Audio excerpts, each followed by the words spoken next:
masyadong matipid ang kamay.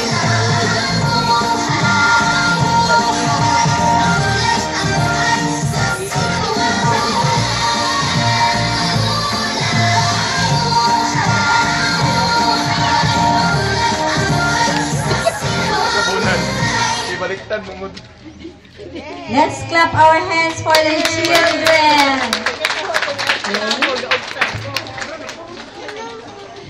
I call on the pupils to give us information about the food.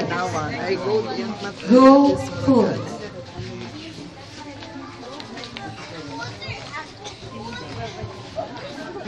Ano sila, representative.